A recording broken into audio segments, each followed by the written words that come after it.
Hi friends, good morning. இன்றைக்கி நம்ம வீடியோவில் சாஃப்டாக இட்லி எப்படி செய்யணும் அப்படிங்கிற டெக்னிக்கை தான் சொல்லித்தர போகிறேன். பிகாஸ் இட்லி வந்து ரொம்ப ஈஸி டைஜஸ்டிவ் ஃபுட்டு அண்டு நம்ம டயர்டாக இருக்கோம் அப்படின்னும்போது ஈஸியாக சிம்பிளாக ஒரு டிஃபனை செய்யணும்ப்பா அப்படின்னு நினைக்கிறோம் அப்படின்னா அது இட்லி தான்.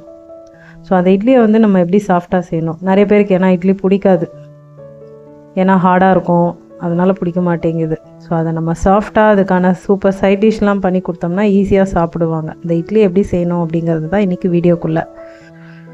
ஸோ நம்ம எந்த கப் எடுக்கிறோமோ அந்த கப்பில் வந்து 5 டம்ளர்ஸ் இட்லி ரைஸ், 1 கப் உருத் தால் அண்ட் 1/4 கப் அவல், ஒயிட் கலர் அவல். இதை வந்துட்டு நீங்கள் ஓவர் நைட் வாஷ் பண்ணிவிடுங்க. 3 டைம்ஸ் வாஷ் பண்ணிவிட்டு ஓவர் நைட் ஃப்ரிட்ஜில் வச்சிங்கனாலும் ஓகே, சூப்பராக வரும். ஓவர் நைட் ஃப்ரிட்ஜில் வச்சிட்டிங்கன்னா நல்ல சில்லுன்னு இருக்கும் அது. ஸோ மாவு அரைக்கிறதுக்கு காலையில் எழுந்தவுடனே அரைச்சிடலாம். இப்போ நான் அதுதான் பண்ணியிருக்கேன். நான் நேற்றுக்கு நைட்டே வந்து வாஷ் பண்ணி எல்லாம் ஊற வச்சிட்டேன். அவல் மட்டும் காலையில் தான் ஊற வச்சேன், ஏன்னா அது ஈஸியாக இந்த மாவெல்லாம் அரைக்கிறதுக்குள்ளேயே அது ஊறிடும். ஸோ அவல் மட்டும் காலையில் ஊற வச்சுருக்கேன். ஸோ ஃபஸ்ட்டு உளுத்தம்பருப்பு போட்டுருங்க. உளுத்தம்பருப்பு போடும்போது பார்த்திங்கன்னா எடுத்த உடனே தண்ணியை ஊற்றிட்டு நம்ம போயிட்டு ரெஸ்ட் எடுத்துக்கலாம் அப்படின்னு போய் உட்காந்துடலாம் கூடாது. அதுதான் இங்கே மெயின் டெக்னிக். அந்த உளுந்து பார்த்திங்கன்னா நல்லா ப்ளஃபியாக வரணும். அந்த உளுந்து அரைக்க நம்ம தண்ணி தெளித்து நின்று அரைக்கணும். இப்போ பாருங்கள், ஒரு 15 மினிட்ஸில் இப்படி ஆகுது. ஸோ மறுபடியும் நான் இந்த அளவுக்கு தான் தண்ணி ஊற்றுவேன். எடுத்தோடனே ஒரு 1/2 கிளாஸ் அப்படிலாம் ஊற்ற மாட்டேன். நீடு இருக்கும்போது மட்டும்தான் தண்ணி ஊற்றுவேன். திரும்ப அப்படியே திக்காகும், திரும்ப தண்ணி ஊற்றணும், திரும்ப திக்காகும், திரும்ப தண்ணி ஊற்றணும். ஸோ ஒரு half an ஹவரில் பார்த்தீங்கன்னா உங்கள் கையில் தண்ணியெல்லாம் வாஷ் பண்ணிவிட்டு கையை தொட்டு பார்த்திங்கன்னா அந்த மாவு வந்து நம்ம கையில் வந்து ஸ்டிக் ஆகாது, ஒட்டாது. மாவு ஒட்டக்கூடாது அப்படின்னா உளுந்து வந்து நல்லா நைஸாக மசிஞ்சிடுச்சுன்னு அர்த்தம். ஸோ அது முடிஞ்சவுடனே ரைஸ் எடுத்து போடுறீங்க. எப்போவுமே இட்லி ரைஸ் பார்த்திங்கன்னா ரொம்ப கொரப்பாக அரைக்கக்கூடாது. கொரப்பாக அரைச்சிங்கன்னா கடைசி மாவு பார்த்திங்கன்னா இட்லி வந்து ரொம்ப ஹார்டாக இருக்க மாதிரி இருக்கும். இப்போ நான் அரைக்கிற டைப் பார்த்திங்கன்னா லாஸ்ட்டு ஸ்டேஜ் இட்லி ஊற்றுனீங்கனாலுமே சாஃப்டாக இருக்கும். ஸோ ரொம்ப அப்படியே நைஸாகவும் போயிட வேண்டாம். நான் அந்த கன்சிஸ்டன்ஸ் உங்களுக்கு காட்டுறேன். இட்லி அரிசி போடும்போதும் அப்படி தான் தண்ணி எல்லாம் ஊற்றி இது பண்ணிடக்கூடாது.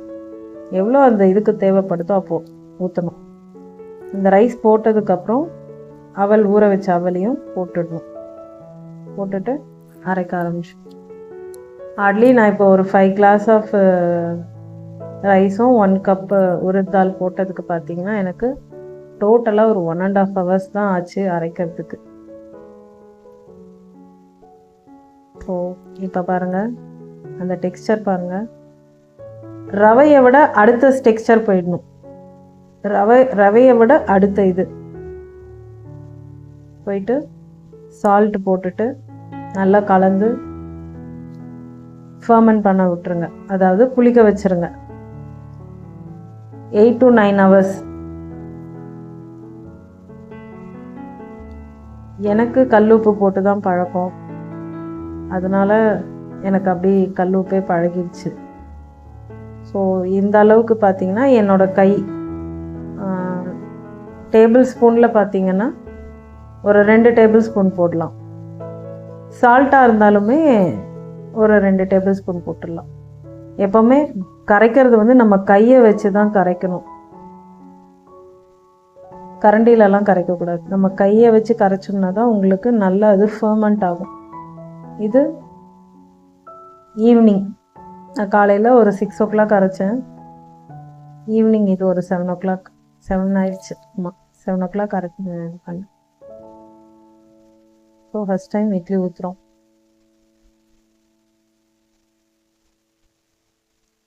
பிளேட்டில் வந்துட்டு நல்லெண்ணெய் வந்து தடவிடுங்க. ஸோ மாவு ஊற்றிட்டு இட்லி எடுக்கும்போது உங்களுக்கு அது ஒட்டாமல் வரும், அதுக்காக தான். இட்லி வைக்கும் போதும் பார்த்தீங்கன்னா பாத்திரத்தில் தண்ணி வந்து சூடாயிடணும். தண்ணி வச்சுட்டு உடனே அப்படி இது பண்ணிடக்கூடாது. இப்போ என்னோடய பாத்திரத்தில் பாருங்கள் தண்ணி கொதிக்குது. இந்த டைமில் தான் வைக்கணும். தண்ணி சூடாகாமல் இட்லி பிளேட்டை வைக்கக்கூடாது. இது எல்லாமே பாயிண்ட்டு.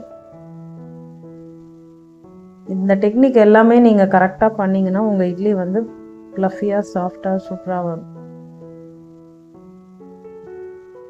கரெக்டாக ஒரு 15 மினிட்ஸ்.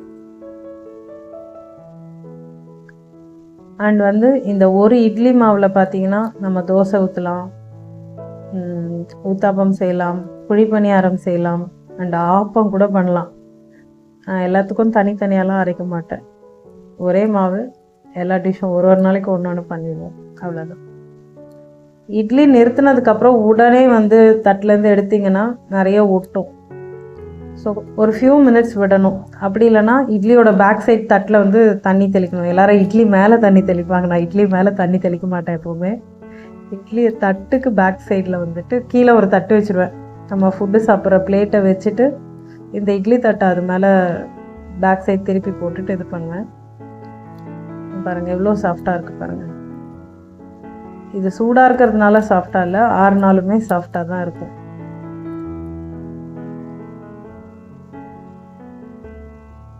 இப்போது இந்த இட்லிக்கு ஒரு கார சட்னி பார்க்க போகிறோம். 2 வெங்காயம், 1 தக்காளி, 4 காஞ்ச மிளகா, புளி, உப்பு.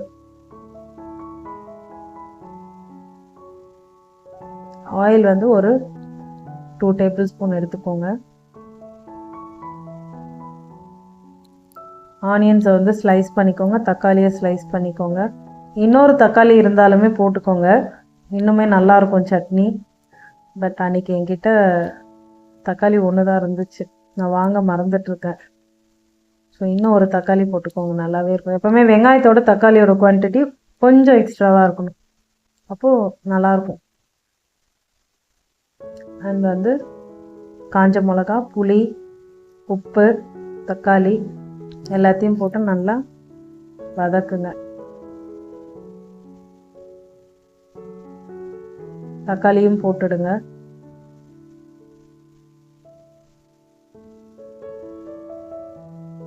நல்லா வதக்கி விடுங்க.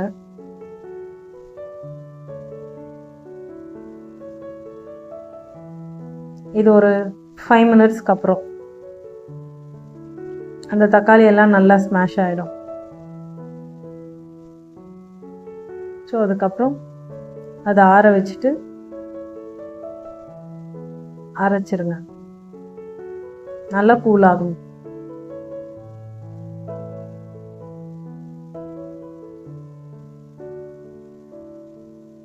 இந்த இட்லி வந்து இன்னும் நெக்ஸ்ட் டே வந்து இன்னுமே நல்லா சாஃப்டாக வரும். நான் உங்களுக்கு அதுவும் காட்டுறேன்.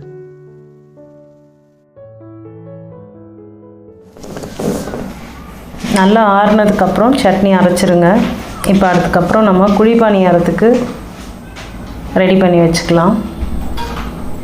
ஸோ வெங்காயம், இஞ்சி, பச்சை மிளகா, கருவேப்பிலை, கொத்தமல்லி, கொஞ்சம் புதினா இதெல்லாம் நான் வச்சுருக்கேன். இது வந்து குழிப்பணியாரத்துக்கு. கொஞ்சம் ஆயில் போட்டுக்கோங்க. கடுகு,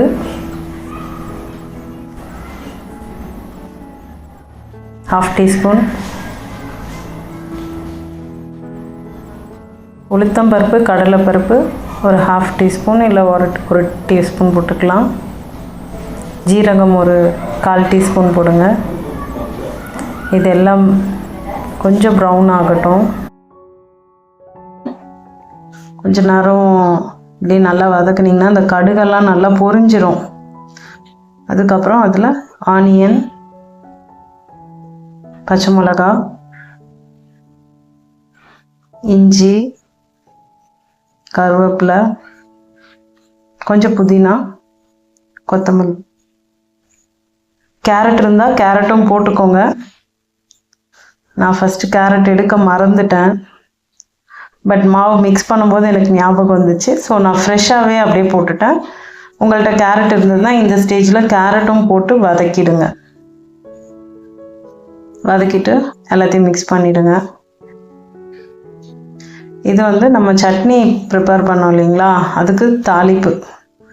கடுகு, உளுந்து, கருவேப்பிலை, கொஞ்சம் பெருங்காயம் இருந்தால் போட்டுக்கோங்க.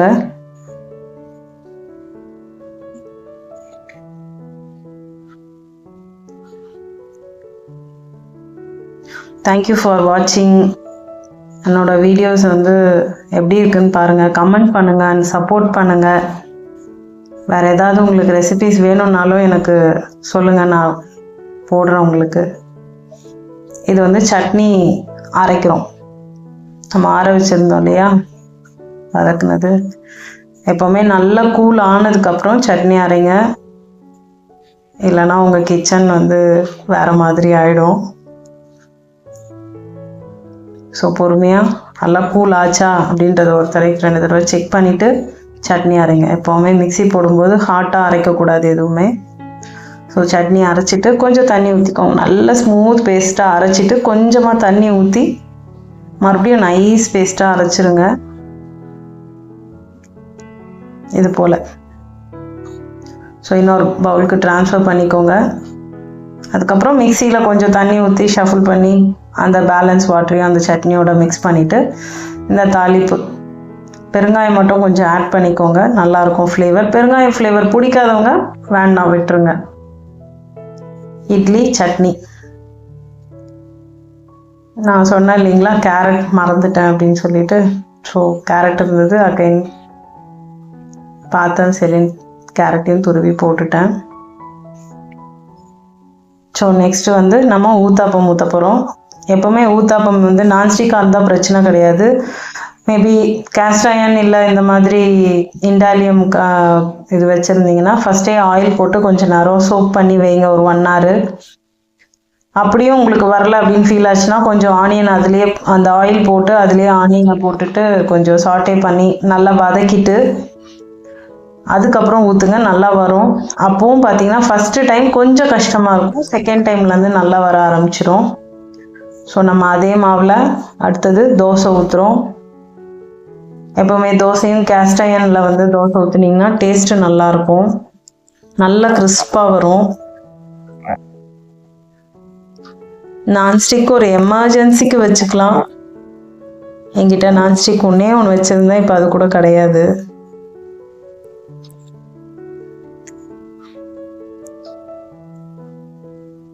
ரெண்டு சைடும் பாருங்கள் நல்ல ப்ரௌன் ஆகட்டும். கொஞ்சம்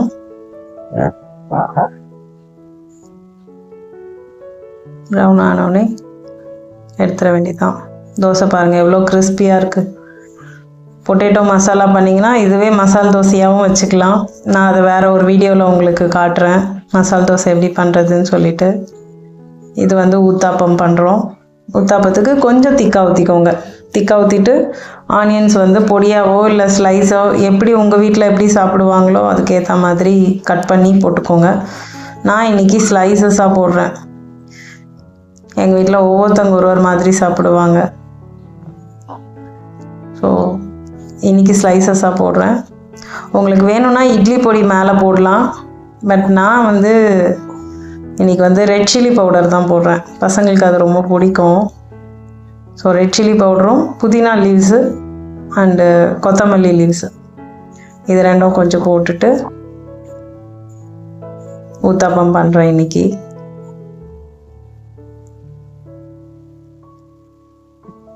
தேங்க்யூ ஃபார் வாட்சிங் ஃப்ரெண்ட்ஸ். இப்போ நம்ம 2 ஐட்டம்ஸ் ரெடி பண்ணியாச்சு. 2 இல்லை 3, இட்லியோடு சேர்த்து 3. அண்ட் 4th ஐட்டம் குழி பணியாரம். ஃபஸ்ட் டைம் எடுக்க கொஞ்சம் கஷ்டமாக இருக்கும், செகண்ட் ட்ரிப்லேருந்து நல்லாவே வர ஆரம்பிச்சிடும். குழி பணியாரமும் ரெடி ஆகிட்டாரு, எல்லாம் ரெடி ஆனார். ஃபைனலாக ஒரு சூப்பர் ஃபுட், நம்மளோட ஸ்டமக்குக்கு ஒரு கூலிங்கான ஃபுட். அது என்னன்னு பார்த்தீங்கன்னா ஆப்பம், தேங்காய் பால். வயிறு புண்ணுக்கெலாம் ரொம்ப நல்லது தேங்காய் பால். ஸோ அப்படி இருக்கிறவங்களுக்கு அதே மாவுலேயே ஆப்பம் பாருங்கள் எப்படி ஹோல்ஸ் விழுது, இந்த மாதிரி இருக்கணும் ஆப்பம். ஸோ தேங்காய் பால் வச்சு கொடுக்கும்போது வயிற்று புண்ணு நல்லா ஆறும். நம்ம வீட்டில் இன்னைக்கு க்ரீன் சட்னி, ரெட் சட்னி ஆப்பம், தேங்காய் பால். Thank you friends, thank you so much, thank you for வாட்சிங்.